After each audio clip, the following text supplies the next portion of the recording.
बाबूजी महाराज, नारायण गुरु, अय्यंकाली,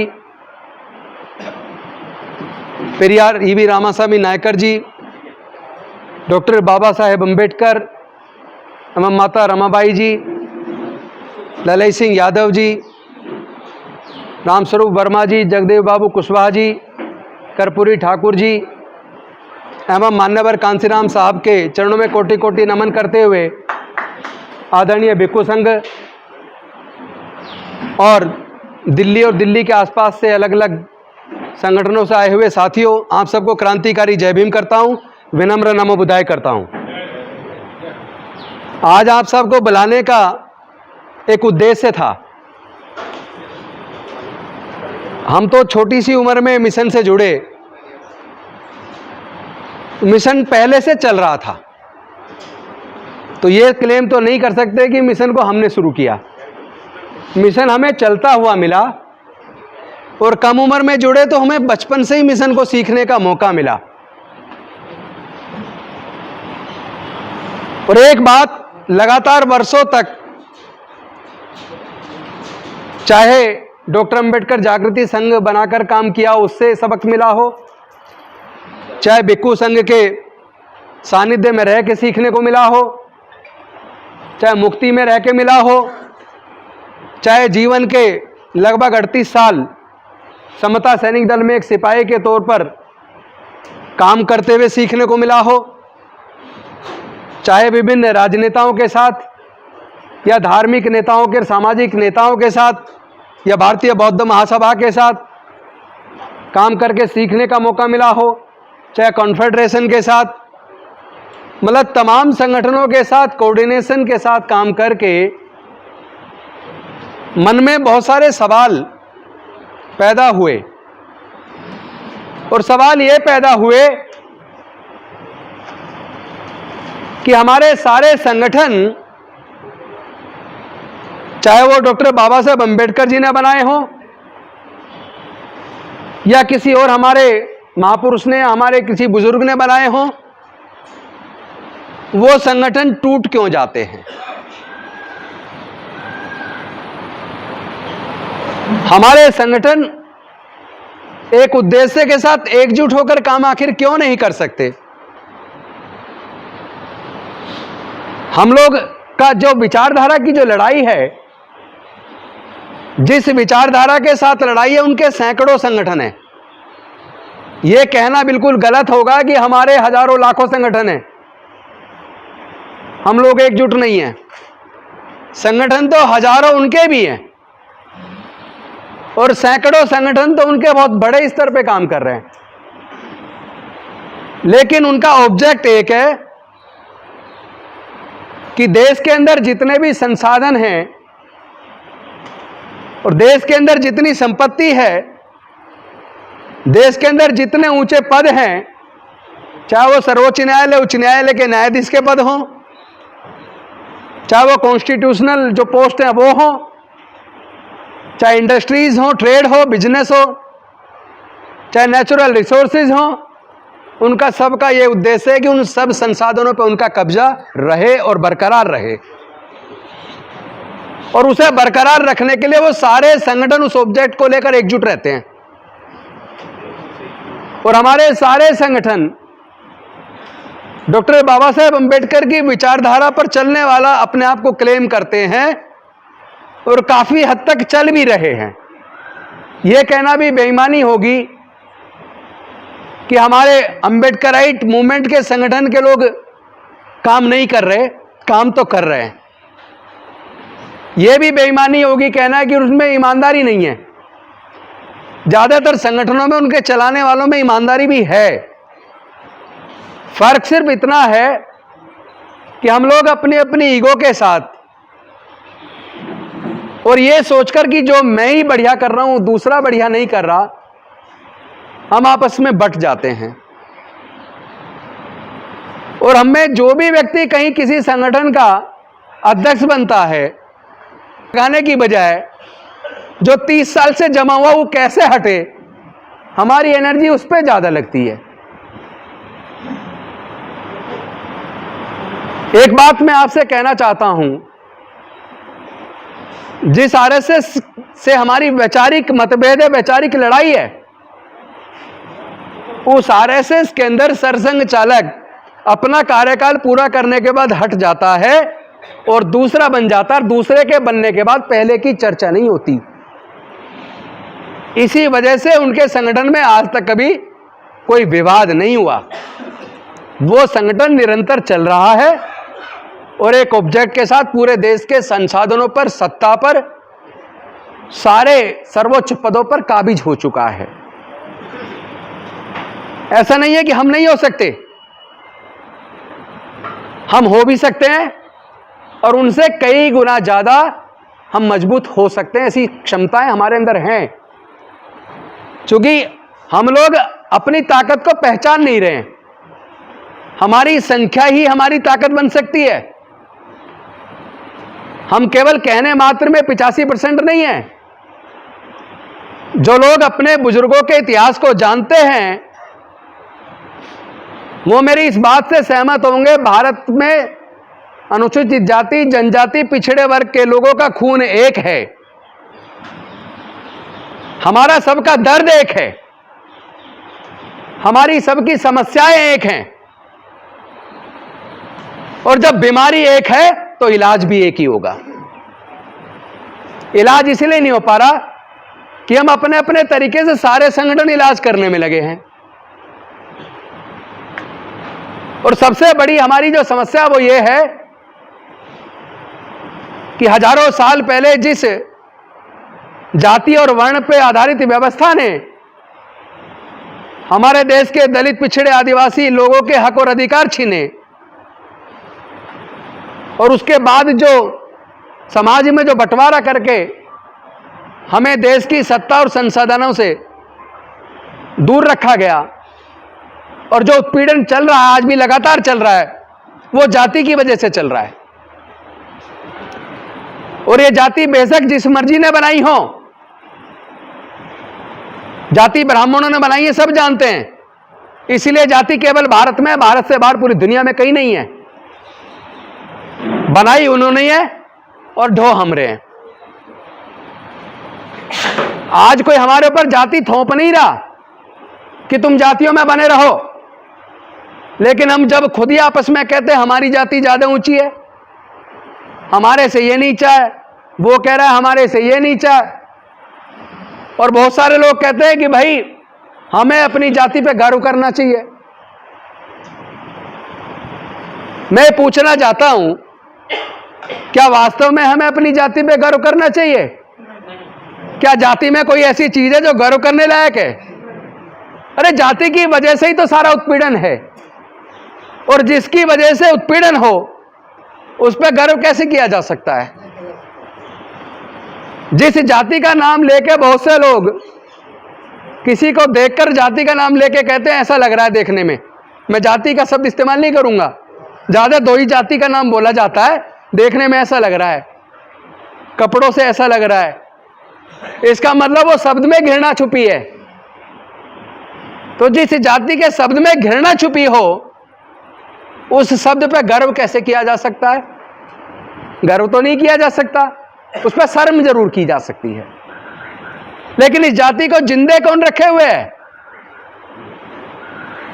इस जाति को जिंदा कौन रखे हुए है? हम लोग किसी पे भी हमला कर लें, किसी के भी खिलाफ बोल लें, हम लोग आरएसएस को कह लें, विश्व हिंदू परिषद को कह लें, किसी और को कह लें, अब दूसरों पे पत्थर फेंकने से काम चलने वाला नहीं है।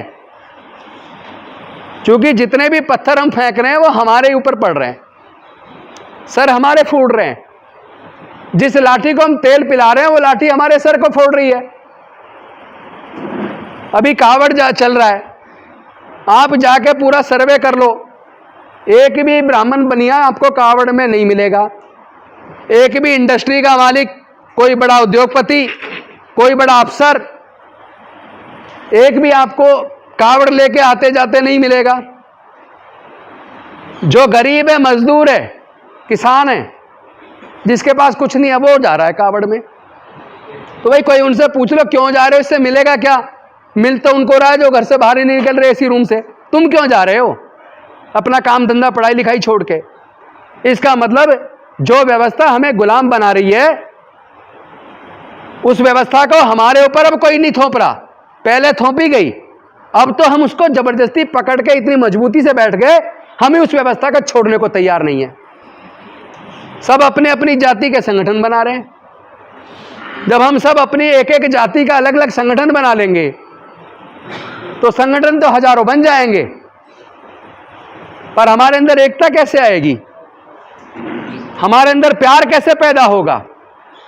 अगर जाति की वजह से जातिगत उत्पीड़न है, वैसे क्या आप लोग इस बात से सहमत हैं कि हमारे साथ जो उत्पीड़न होता है वो जाति की वजह से होता है और जाति पूछ के भी होता है? आप कहीं ट्रेन में सफर करते हैं तो उस कंपार्टमेंट में जो लोग बैठे कुछ ही देर में आपसे पूछना शुरू कर देंगे, आपका नाम क्या है, कहां से हो। जब आप अपना नाम बताओगे कहेंगे पूरा नाम क्या है। पूरा नाम का मतलब है उसके पेट में दर्द हो रहा है, जब तक आप जाति नहीं बता दोगे वो चैन से नहीं बैठेगा। अगर जाति की वजह से जातिगत उत्पीड़न है, फिर हम उस जाति को क्यों ढो रहे हैं? हम उस जाति को खत्म करने के लिए क्या कदम उठा रहे हैं? जाति को छोड़ने में हमें दिक्कत क्या आ रही है? हमारी स्थिति बिल्कुल उस बीमार व्यक्ति जैसी है जो व्यक्ति एक गंदा पानी पी लेता है और गंदे पानी को पीने से उसके पेट में बहुत भयंकर इन्फेक्शन हो जाता है, उसको बुरी तरह दस्त लग जाते हैं। उसके बाद वो डॉक्टर के पास जाता है, डॉक्टर साहब बहुत ज़्यादा दस्त लग रहे हैं, मेरे यहाँ जो पानी की सप्लाई है पानी में बैक्टीरिया, पानी साफ नहीं है। डॉक्टर अगर उस मरीज को दवाई देता है और साथ में डॉक्टर मरीज को कहता है कि भाई या तो पानी उबाल के पियो या आरओ का पानी पियो, आप गंदा पानी मत पियो और 5 दिन ये दवाई खाओ, बिल्कुल ठीक हो जाओगे। जो मरीज पानी उबाल के पीना शुरू कर देता है या आरओ का पानी पीना शुरू कर देता है और साथ में डॉक्टर की दी हुई दवाई लेना शुरू कर देता है, पहली या दूसरी खुराक के बाद उसको आराम लगना शुरू हो जाता है। लेकिन मैं आप सबसे पूछना चाहता हूं, अगर आदमी बैक्टीरिया वाला गंदा पानी पीता रहे और साथ में मेट्रोजिल भी ले ले, डॉक्टर की लिखी हुई दवाई, तो क्या उसकी पेट का इन्फेक्शन ठीक हो जाएगा? नहीं होगा ना। इसलिए नहीं होगा क्योंकि हम वो बैक्टीरिया वाला गंदा पानी पी रहे हैं। यही बात हमारे इस समाज के ऊपर लागू होती है। अगर हमें ये पता है कि जाति की वजह से हमारा जातिगत उत्पीड़न हो रहा है और हम उस जाति में बने हुए हैं और इस बात से परेशान है कि हमारे साथ उत्पीड़न हो रहा है, हत्याएं हो रही हैं, हमारे घर जलाए जा रहे हैं, तो मैं आप सबसे पूछना चाहता हूं, अगर हम जातियों में बने रहेंगे तो क्या हमें जातिगत उत्पीड़न से कभी छुटकारा मिलेगा या नहीं मिलेगा? नहीं मिलेगा ना। तो भाई ये बात हमारी समझ में तो आ गई, हमारी समझ में ये बात आ गई कि ये जो हमारे लोगों के साथ जातिगत उत्पीड़न हो रहा है, जितेंद्र मेघवाल की हत्या केवल मूंछ रखने पर कर दी गई। वो सुंदर दिखता था, मूंछ रखता था, कहीं घोड़ी पे बारात निकालने पे मारा जा रहा है, विरोध करने पे बस्तियां जलाई जा रही हैं। और doctor Baba Saheb Ambedkar political reservation और एजुकेशनल रिजर्वेशन, एम्प्लॉयमेंट का रिजर्वेशन देकर गए। उन्होंने उम्मीद की थी जो लोग जीत कर जाएंगे वो विधानसभा और संसद के अंदर समाज का प्रतिनिधित्व करेंगे, समाज के दुख दर्द को वहां रखेंगे। लेकिन हमारे जो नेता जीत कर गए वो तो गूंगे बहरे बनकर बैठ गए। उन्होंने तो समाज की दुख और तकलीफ को वहां पे उठाया ही नहीं, बल्कि यहां तक हो रहा है कि जहां रिजर्वेशन से संबंधित बिल पेश किया जा रहा प्रमोशन का, तो हमारे ही लोगों से उस बिल को फटवा रहे। तो जो आदमी खुद ही अपने झुग्गी में आग लगा रहा हो उसे क्या कोई बचाएगा? जो खुद ही आत्महत्या करने के लिए जहर पी रहा हो क्या उसको कोई बचा पाएगा? तो अगर ये जाति की बीमारी जहर की तरह जहरीली बीमारी है और इस बीमारी से आपका मरना तय है, तो मैं तो सिर्फ आपसे एक निवेदन करने के लिए आप सब लोगों को आज बुलाया है कि भाई हमें यह समझ में आ चुका है कि हमारे उत्पीड़न का कारण जातिवाद है और जातिवाद का कारण जातियां हैं। जब तक हम वर्ण में और जाति में बने रहेंगे तब तक उत्पीड़न बना रहेगा। डॉक्टर बाबा साहेब अम्बेडकर ने पहले उस जाति और वर्ण पर आधारित, छुआछूत पर आधारित, पक्षपात पर आधारित, ऊंच नीच पर आधारित व्यवस्था में सुधार करने के लिए मेहनत की, लेकिन जब उन्हें विश्वास हो गया इस सड़ी गली व्यवस्था में कोई सुधार की गुंजाइश नहीं है, तो हमारे लोग जातियों में बने रहेंगे तो ये उत्पीड़न खत्म होने वाला नहीं है। तो उन्होंने कहा कि मी भारत बौद्ध में करी, मैं भारत को बौद्ध में करूंगा। और ये इसलिए कहा उन्होंने, जिस प्रकार अनेक नदियां अलग अलग नाम से जानी जाती हैं और वो नदियां जाकर जब समुद्र में गिर जाती हैं तो उसका कोई पानी निकाल के ये नहीं बता सकता है कौन सी नदी का पानी है, लोग कहेंगे समुद्र का पानी है। उसी प्रकार अगर सारी ये जातियां बौद्ध बन जाएंगी, दलित, पिछड़े, आदिवासी, चूंकि इनका खून एक है, इनका दर्द एक है, इनकी समस्याएं एक हैं, इनका इलाज भी एक है। तो डॉक्टर बाबा साहेब अम्बेडकर जी ने उसका इलाज खोज लिया था और उन्होंने बौद्ध में भारत का निर्माण करने का संकल्प किया था। और उस संकल्प की पूर्ति के लिए 14 अक्टूबर 1956 को उन्होंने 5 लाख से अधिक अनुयायियों के साथ बौद्ध धर्म की दीक्षा ली। अगले दिन फिर 3 लाख, उससे फिर अगले दिन चंद्रपुर में 3 लाख, और यह सिलसिला चला। लेकिन डॉक्टर बाबा साहेब अम्बेडकर दीक्षा के 1 महीना 22 दिन बाद महापरिनिर्वाण को प्राप्त हो गए।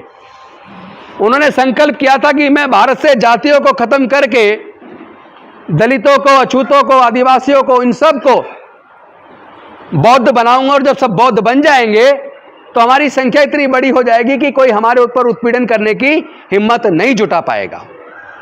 और ये जो हजारों जातियों में बटा समाज है, इनकी जातियां खत्म हो जाएंगी तो हमारा एक बहुत बड़ा समाज बन जाएगा। साथ में उनके मन में एक बात और थी कि जब हम सब बौद्ध बन जाएंगे, अगर उसके बाद भी कोई हमारी उत्पीड़न करने की हिम्मत करेगा तो ये जो इतने सारे बौद्ध देश हैं वो हमारे साथ खड़े हो जाएंगे एक आवाज बनकर। जिस प्रकार पिछले दिनों आपने देखा होगा बीजेपी के 2 प्रवक्ताओं ने जो बयान दिया और उसके बाद जितने अरब कंट्रीज एकजुट होकर जब उन्होंने विरोध किया तो हमारे देश की सरकार भी उस विरोध के सामने दबाव में आई। इसका मतलब अगर हम सारे लोग बौद्ध बन जाएं, दलित, पिछड़े, आदिवासी, तो हम तो 80% से ज्यादा लोग बौद्ध बनने का मतलब है भारत बौद्ध में हो जाएगा। फिर क्या किसी की हिम्मत है हमारे ऊपर उत्पीड़न कर दे? और उसके कई फायदे होंगे। बौद्ध बनने के बाद हमारा व्यापार भी चलेगा, चूंकि बौद्ध देशों में से ही व्यापार ज्यादा हो रहा है। चाइना से, जापान से, कोरिया से, इन्हीं देशों से तो सारा व्यापार हो रहा है। इसीलिए तो भारत के प्रधानमंत्री बाहर जाके कहते हैं मैं बुद्ध के देश से आया हूं। और दूसरी बात, बुद्ध का धम्म हमारे भारत से गया और पूरी दुनिया ने स्वीकारा, क्योंकि वहां समता, स्वतंत्रता, बंधुता और न्याय है, प्रज्ञा है, शील है, पंचशील है, करुणा है, सबके लिए एक सम्यक दृष्टिकोण है, सबको साथ लेकर चलने की भावना है, सबके लिए मंगल कामना है। तो जो मार्ग सबके लिए मंगलकारी है, सबके लिए उत्तम है, उस मार्ग को ज्यादा लोग अपनाते हैं। इसीलिए पूरे दुनिया में बुद्ध के धम्म को लोग अपना रहे हैं बहुत तेजी से। यूएनओ की रिपोर्ट आई है 2050 तक आधा यूरोप बौद्ध बन जाएगा। और एक और रिपोर्ट आई है जो बड़ी खुश करने वाली है, अमेरिका और ऑस्ट्रेलिया में पहले नंबर पे क्रिश्चियन की पॉपुलेशन है, दूसरे पे बौद्ध की है, लेकिन जितनी तेजी से वहां बौद्ध बन रहे हैं, स्टडी ये बता रही है जितनी तेजी से वहां बौद्ध बन रहे हैं, 10 से 15 सालों में ऑस्ट्रेलिया में और अमेरिका में भी पहले नंबर पे बौद्ध हो जाएंगे।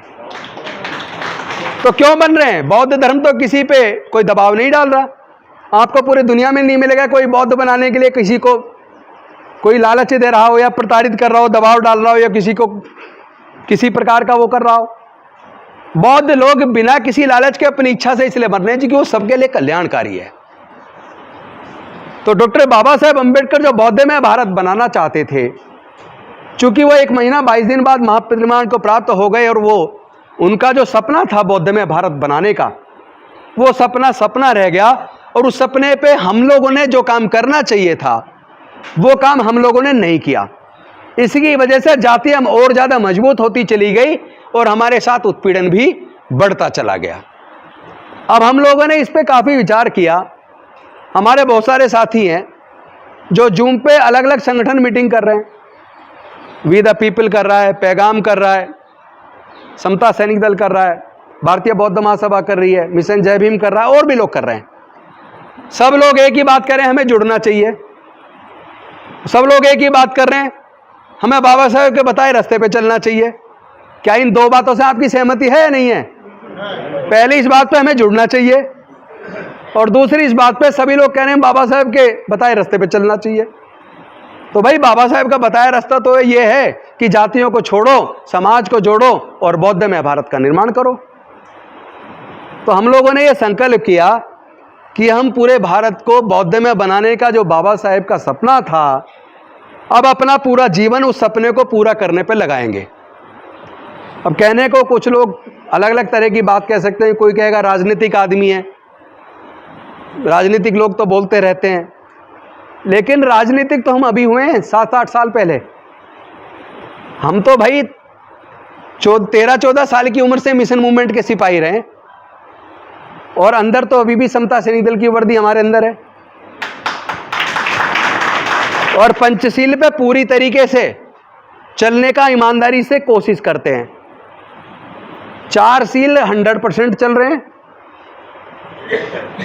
एक सील है जो मूसावादा वेरमणि, जो नेताओं को कई बार बोलना पड़ जाता है, झूठ ना, पर वो झूठ जिसमें किसी को नुकसान ना, उसे बोलने में कभी कभी जरूरत पड़ने पे, जैसे किसी की अचानक जवान लड़के की डेथ हो गई, उसको सीधा नहीं कहा जाता तेरे लड़के की डेथ हो गई, उसे कहा जाता है कि उसको एक्सीडेंट हुआ, चोट लगी, हॉस्पिटल में चलना है वहाँ। सीधा इसलिए नहीं कहा जाता, लॉ ऑफ टॉर्ट्स में हमने पढ़ा है, सीधा बताने पे कई बार पेरेंट को हार्ट अटैक आकर उनकी डेथ हो जाती है। तो कुछ ऐसे भी झूठ होते हैं जिससे किसी को नुकसान नहीं होता। ऐसे झूठ पंचशील में हो सकता है मेरे से यहाँ अवहेलना हो रही हो, लेकिन पूरे तरीके से चलने की कोशिश करते हैं। मैं और ज़्यादा नहीं बोलूँगा, सिर्फ ये बताना चाहते हैं कि हमने 2025 तक 10 करोड़ लोगों को अपने बुजुर्गों की सांस्कृतिक विरासत में, चूंकि ये कोई हमने नहीं कर लिया था, और डॉक्टर बाबा साहब अम्बेडकर साहब से पहले सम्राट अशोक के टाइम पर तो पूरा भारत बौद्ध में था, जो आज 5 देशों में बढ़ चुका है, म्यांमार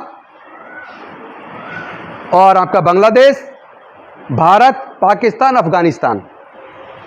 अफगानिस्तान तक कहीं भी खुदाई कर लो वर्मा से, चूंकि ये पूरा भारत बौद्ध में था, एक था।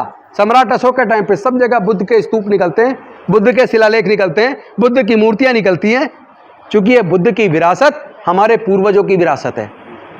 और शायद इसीलिए डॉक्टर बाबा साहब अम्बेडकर जी ने किसी और को ना चुन के अपने बुजुर्गों की विरासत को, बौद्ध में भारत के सपने को साकार करने का संकल्प लिया। तो हम भी उसी सपने के साथ जी रहे हैं। आज हम मंत्री हैं, हमारी बहन मुख्यमंत्री भी रह चुकी हैं, अभी हमारे देश के हमारे राष्ट्रपति भी हैं, सुप्रीम कोर्ट के चीफ जस्टिस भी रह चुके हैं। यानी हम प्रधानमंत्री की कुर्सी अगर छोड़ दें तो भारत की सारी सीनियर मोस्ट पोस्ट पे हमारा आदमी रह चुका है। पर क्या उन सारी पोस्ट के रहते हुए हमारी समस्याओं का समाधान हो गया क्या? क्या हमारा उत्पीड़न खत्म हो गया क्या? तो फिर क्या हमें मंत्री बन के खुश हो जाना चाहिए या एमपी एमएलए सांसद बन के खुश हो जाना चाहिए? मन को तसल्ली नहीं है। हमारे बारे में कोई कुछ भी कहे, सबको आज़ादी है बोलने की। भारत का संविधान, बाबा साहब का बनाया संविधान सबको इजाज़त देता है। और मुझे लगता है किसी के बारे में भी कोई ना कोई तो खिलाफ बोलता ही है। किसी के ज़्यादा लोग बोलते हैं, किसी के कम बोलते हैं।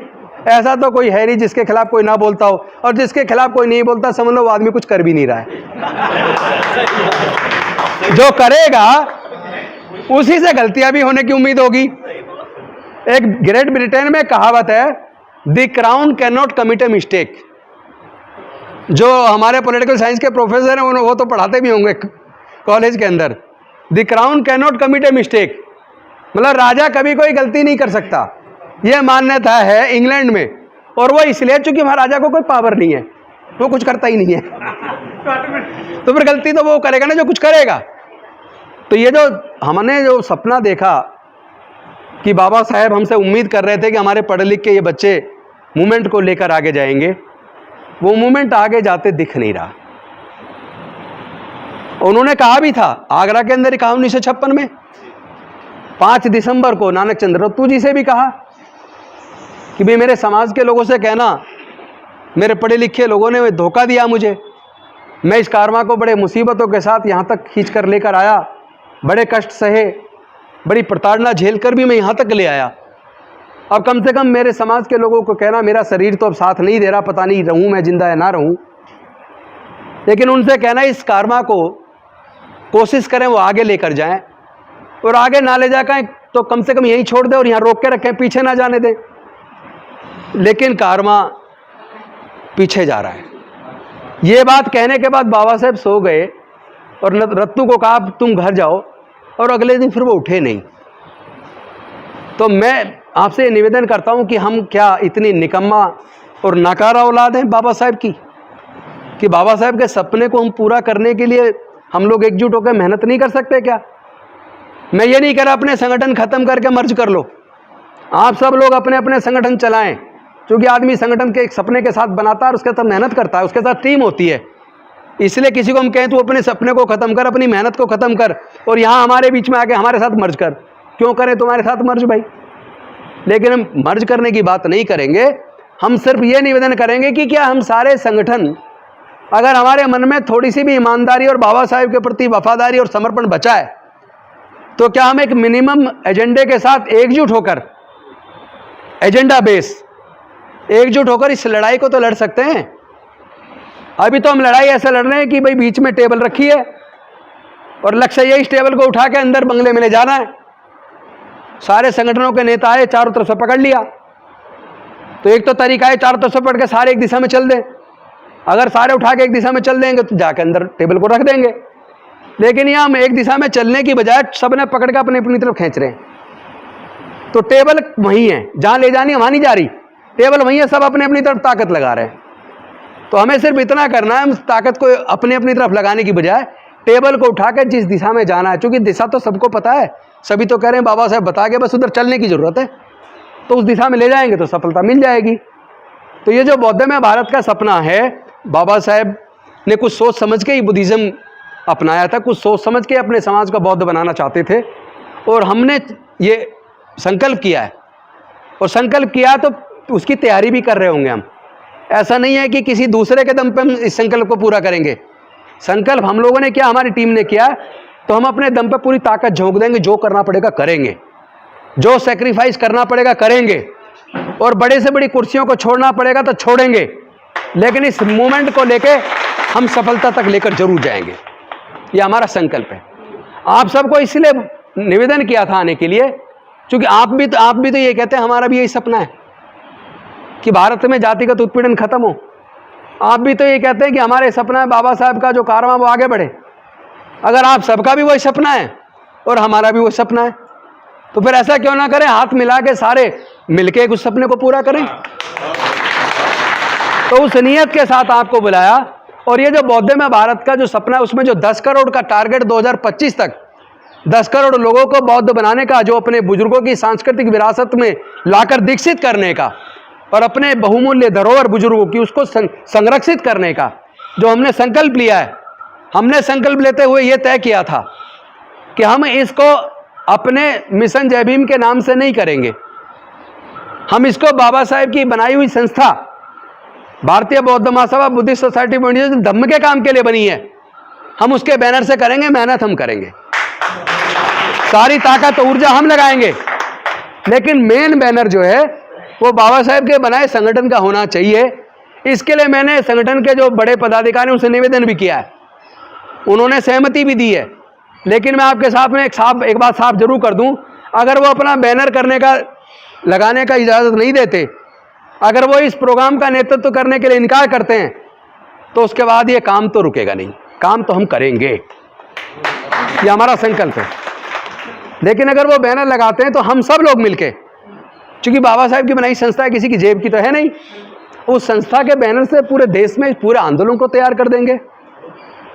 और इसको हमने 4 चरणों में बांट दिया है, क्योंकि अलग अलग तरह के सवाल पूरे देश से भी और पूरे दुनिया से भी, क्योंकि जो जूम पे पूरे दुनिया के लोग मीटिंग में जुड़े हैं, उन्होंने बहुत सारे सवाल किए, कैसे पूरा होगा, चरण में होगा या एक साथ होगा, 10 करोड़ लोग कहाँ पे आएंगे, उसकी पैसा कहाँ से आएगा, उसकी तैयारी कैसे होगी, अनेक प्रकार के सवाल थे।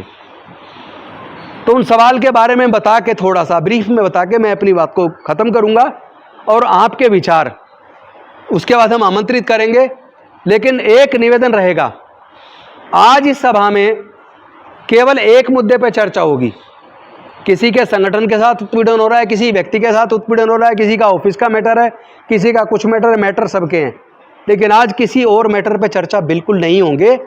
आज चर्चा केवल बौद्धमय भारत कैसे बने, जो 4 चरण का प्रोग्राम है उसमें कोई सुधार के लिए कोई सजेशन आपका है या उसमें आप कैसा सहयोग कर सकते हैं, उसको लेके आगे कैसे बढ़ेंगे, आपका सुझाव केवल बौद्धमय भारत के निर्माण के ऊपर आना है। आज इससे अलग कोई किसी संगठन के ऊपर चर्चा, किसी उत्पीड़न के ऊपर चर्चा, उस पर चर्चा आज नहीं करनी, उसके लिए फिर अलग से बैठ लेंगे।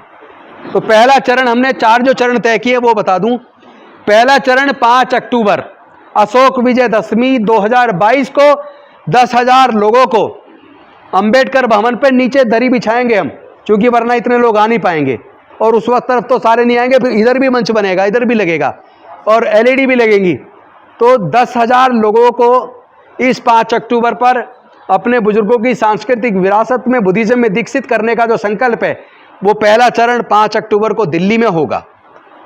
दूसरा चरण 1 लाख लोगों का रामलीला मैदान बुक करेंगे और एडवांस में बुक करेंगे, वो अशोक विजयदशमी 2023 को वो भी दिल्ली में होगा। तीसरा चरण 2024 अशोक विजयदशमी को 10 राज्यों में 1-1 लाख लोगों का दीक्षा का जो आयोजन होगा वो तीसरा चरण होगा। और चौथा जो चरण होगा 2025 में अशोक विजयदशमी को 10 करोड़ लोगों का आयोजन देश में हजारों लाखों स्थानों पे एक साथ होगा। सब जगह LED लाइट वो लगेगा, टीवी। लेकिन मेन जो आयोजन होगा 2025 का वो नागपुर की दीक्षा भूमि से होगा। उसके जो संचालक हैं उनके साथ भी मेरी बात हो गई है। मैं नागपुर पिछले दिनों इसी पर्पज से गया था, इसी मुद्दे पे कोई ये ना कहे कल को आपने अपने आप बना लिया, हमसे चर्चा नहीं की। वहाँ के जितने बौद्ध विहार हैं नागपुर में 500 कुछ बौद्ध विहार हैं, उनके भी सब जो मेन बॉडी है जो उन सबको चलाती है वो लोग भी आए हुए थे, उन्होंने भी सबने अपनी सहमति दी है। और जितने संगठन चल रहे हैं उनसे हम लोग लगातार संपर्क करके तालमेल बनाने की कोशिश कर रहे हैं। तो पहले चरण में 10,000, दूसरे में 1 लाख, तीसरे में 10 लाख और चौथे में 10 करोड़। लेकिन हम इसमें किसी पे कोई दबाव नहीं है, ये तो अपनी इच्छा है। जिसको लगता है कि हमें इस जाति रूपी बीमारी से बाहर आना है वो इस मिशन से जुड़े, उसके लिए बाकायदा एक पूरा फॉर्म छपा है, अंडरटेकिंग है। सबको अंडरटेकिंग फॉर्म भरना होगा, जो बनना चाहता है और अपने परिवार को जो बनाना चाहता है उसके परिवार के लोग भी स्वेच्छा से अंडरटेकिंग फॉर्म भरेंगे।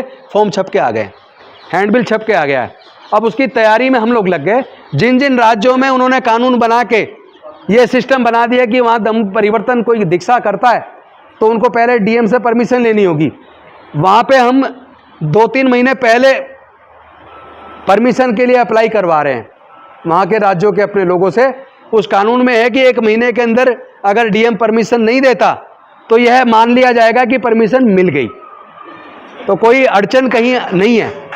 और इससे एक कदम आगे बढ़ के एक चीज़ और बता दूं, भारत का संविधान का जो मौलिक अधिकार है, फंडामेंटल राइट है, सबको अपने धर्म के प्रति आस्था रखने की आज़ादी सबको है। और कोई भी किसी राज्य का कानून संविधान के अंदर दिए हुए किसी अधिकार को छीनने का अधिकार नहीं रखता। वो तो अपना आप ही नल एंड वॉइड है, उसको भी हम सुप्रीम कोर्ट में चैलेंज कर रहे हैं। तो वो एक अलग लड़ाई है, उसको लड़ेंगे, लेकिन चरणबद्ध तरीके से बहुत बड़े पैमाने पे इस काम को करने का संकल्प लिया है। और जब संकल्प हो गया है तो कैसे होगा फिर उसमें दिक्कत नहीं है। जब लोग परिवार को चलाते हैं तो परिवार चलाने के खर्चे का भी इंतजाम करते हैं। तो जब संकल्प किया काम को करने का तो फिर कैसे होगा उस पर भी हमारी तैयारी चल रही है। हमने आज आपसे निवेदन किया है कि आप इस मुद्दे पर अलग अलग संगठन के लोग क्या 2 बातों से सहमत हैं। पहली बात, क्या हमारा मिनिमम कॉमन प्रोग्राम बनना चाहिए जिस पर हम सब लोग मिल के कम से कम सामाजिक मुद्दों पर एकजुट होकर लड़ें। क्या इस पर सहमति है सबकी? सहमति है तो दोनों हाथ उठा के एक बार सहमति दे दो, ताकि ये लगे भाई सबकी सहमति, एकजुट होकर हमें लड़ाई लड़नी पड़ेगी। हाथ आप नीचे करने, धन्यवाद। और दूसरी, क्या आप इससे भी सहमत हैं कि जो बाबा साहेब का सपना है उस सपने को हमें पूरा करने के लिए ईमानदारी से मेहनत करनी चाहिए और हम मिलकर करेंगे इसको। और हमारा बैनर नहीं होगा, हमारा फोटो भी नहीं होगा। हम खुद कह रहे हैं, क्योंकि कोई ये ना कहे किसी को ज़्यादा बड़ा नेता बनना है, अपना नाम बड़ा करना है, इसलिए ये ज़्यादा आगे आगे कर रहा है, तो हम अपने आप को सबसे पीछे रख के भी इस काम को जरूर आगे बढ़ाएंगे, क्योंकि ये काम महत्वपूर्ण है, व्यक्ति महत्वपूर्ण नहीं है। व्यक्ति आते जाते रहेंगे। हाँ, और तीसरी बात, एक और चीज़ पे सहमति चाहता हूँ। हमें एक चीज़ और एहसास हुआ है कि हम लोगों में एक आदत बन गई है व्यक्ति पूजा करने की। जब हम व्यक्ति को मजबूत करते हैं तो व्यक्ति मजबूत होता है, जब हम विचारधारा को मजबूत करते हैं तो विचारधारा मजबूत होती है। हमारे समाज के लोगों ने व्यक्तियों को मजबूत किया, व्यक्ति बिक गया, मर गया, डर गया, लोभ में आ गया, केस में फंस गया, मूवमेंट रुक गया। तो हमारा ये संकल्प है, हम व्यक्ति को मजबूत नहीं करेंगे। राजेंद्र गौतम को मजबूत करने की जरूरत बिल्कुल नहीं है। हम विचारधारा जो बाबा साहेब की, बुद्धा की, संत गुरु रविदास की, संत कबीरदास जी की, जो हमारी जो बुजुर्गों की जो विचारधारा है, हम उस विचारधारा को मजबूत करेंगे। क्योंकि विचारधारा मजबूत होगी तो समाज मजबूत होगा, और व्यक्ति मजबूत को करोगे तो वो नेता बन जाएगा, नेता मजबूत होगा। तो व्यक्ति को नहीं, विचारधारा को मजबूत करो। क्या आप इस बात से भी सहमत हैं? बहुत बहुत धन्यवाद।